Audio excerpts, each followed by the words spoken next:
이사야 14장 8절 9절 말씀 봉독합니다. 이사야 14장 8절 9절 말씀 같이 봉독합니다. 향나무와 레바논의 백향목도 너로 말미암아 기뻐하여 이르기를 내가 넘어져 있은즉 올라와서 우리를 베어 올릴 자가 없다 하도다.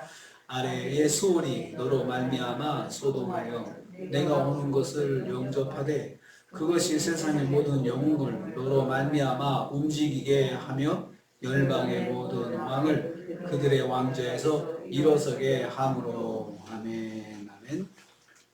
오늘 말씀은 바벨론 제국의 멸망을 자연계까지도 기뻐하게 될 것이라고 말씀하는 것을 내용으로 하고 있습니다. 향나무와 백향목이 바벨론으로 인해서 기뻐한다라고 했습니다. 8절입니다. 무슨 말입니까? 향나무와 백향목은 바벨론에서는 구할 수 없는 귀한 건축재료였습니다. 바벨론은 이 귀한 건축재료로 바벨론의 모든 왕궁들을 아주 웅대하게 건축했는데요. 어떻게 했냐면요. 이 정복지에서 수많은 향나무와 백향목을 작벌해가지고 조달을 한 것입니다. 왕들은 자신이 건축한 향나무와 백향목 궁으로 자신의 권세를 자랑하였습니다. 그런데 이제는 바벨론이 멸망하였으니 더 이상 향나무와 백향목이 작벌당하지 않게 된 것입니다.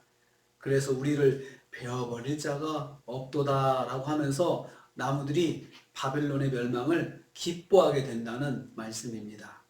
우회적으로 바벨론의 심판을 온 세상이 환영하고 있음을 표현하고 있는 것입니다. 나무들도 바벨론의 멸망을 손들고 환영하면서 기뻐한다. 아무도 동정하지 않는다는 거죠.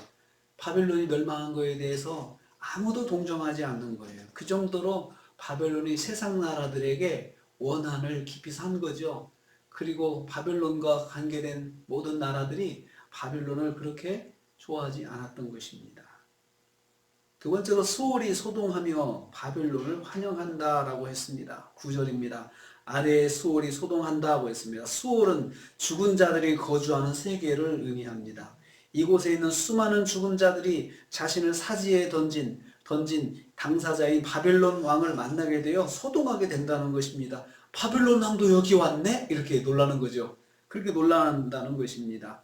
자신들과 같은 운명이 된 잔인한 사륙자를 보면서 놀라는 것입니다. 내가 오는 것을 영접한다고 했습니다.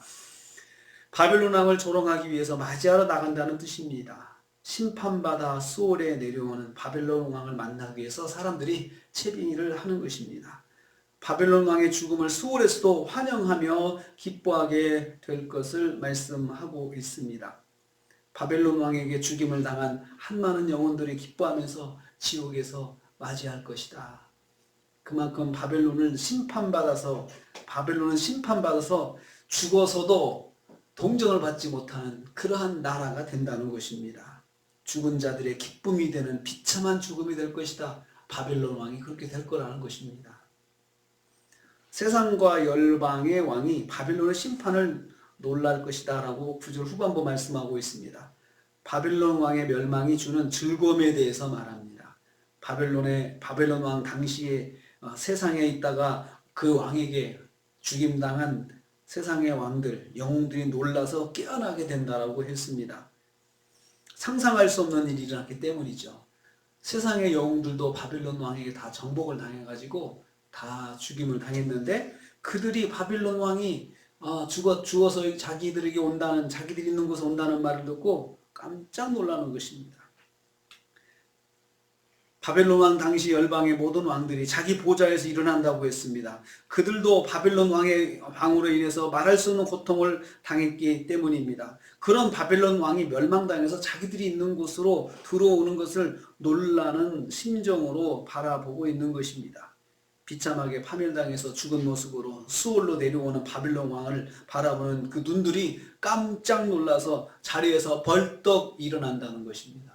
그만큼 바벨론 왕의 멸망은 사람들로 하여금 놀랄 만한 사건이었고, 그리고 그에 의해서 죽임당한 영혼들도 그의 죽음에 대해서 깜짝 놀라고 깜짝 놀랄 만큼 정말 있을 수 없는 일이 일어나는 것이죠. 있을 수 없는 일. 바벨론 왕은 당대의 원한이 깊은 왕들로 하여금 놀란 눈으로 바라볼 수 있을 만큼, 바라보게 할 만큼 아주 그의 심판은 세상에 놀랄 뉴스가 되고 만 것입니다. 하나님께서는 사람들이 도저히 일어날 수가 없다고 하는 일도 하나님께서는 행하시는 일입니다. 어떻게 그런 사람이 그렇게 갑자기 그런 험한 일을 당했을까? 우리 그렇게 생각할 때가 있습니다. 그런데 하나님께서 심판하시면 그런 일들이 흔하게 일어날 수 있습니다. 얼마든지 일어날 수 있습니다.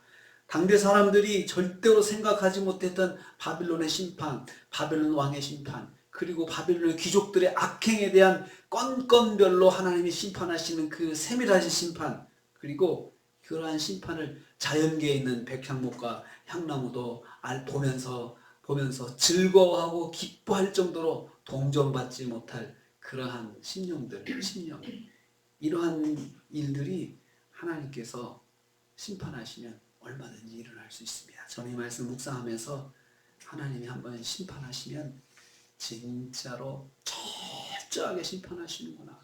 다 뒤집어 까서 이리 까고 저리 까서 다 뒤집어서 다 드러내가지고 거기에 대해서 하나님께서 철저하게 심판하시는구나. 정말 하나님이 그래야 제대로 죄인들이 제대로 벌을 받는 거 아니겠습니까? 그래서 죄가 무서운 거죠. 심판이 무서운 거죠. 그럴 때 만약에 하나님의 심판이 그냥 적당히 그리고 그냥 살살 이런 거 심판이라면 누가 심판을 무서워하겠습니까? 하나님의 말씀을 선포할 때, 하나님의 심판을 선포할 때 누가 무서워하겠습니까? 그런데 이 말씀이 이렇게 철저하게 그리고 하나도 빈틈이 없이 하나님께서 철저하게 하시고 그리고 심판받을 심령들에게는 세상의 동정을 받지 못하게끔 하나님께서 철저하게 차단해버리시는 하나님의 정말 철저하신 심판을 여기서 보게 됩니다. 하나님께서 이만큼 죄에 대해서는 철저하시다는 거 기억해야 합니다. 그래서 한 영혼의 구원이 정말 귀한 것은 이렇게 철저한 심판을 받아 소망이 없게 만드시는데 거기에 들어가게 하겠느냐는 거죠. 그렇게 심판받아서 망하게 하겠느냐? 절대로 그렇게 하면 안 되죠. 정말 내가 사랑하는 사람들, 내가 소중하게 생각하는 사람들 절대로 그렇게 되면 안 되죠. 오늘도 우리가 하루를 시작합니다. 하나님의 그 절대적인 권세에 의해서 행해지는 심판은 누구도 막을 수 없고 그리고 하나님의 공의로운 심판은 철저하게 진행된다는 거 기억하고 오늘도 두 가지를 생각하기로 합니다. 구원받을 심령 놓고 기도하는 거, 생명 놓고 기도해야 됩니다. 그리고 또 우리도 말씀 앞에 철저하게 하나님 앞에 나가야 되고 그리고 우리가 넘어진 거 있으면 빨리 회개하고 우리가 하나님 앞에 바로 서야 됩니다. 그래야 하나님의 은혜를 입는 것입니다. 오늘 하루 우리가 한 영혼을 위해서 또 눈물로 기도하고 그리고 우리가 철저하게 말씀으로 살아서 승리하신 저 여러분 되시기를 주님의 이름으로 축복합니다. 주님 감사합니다.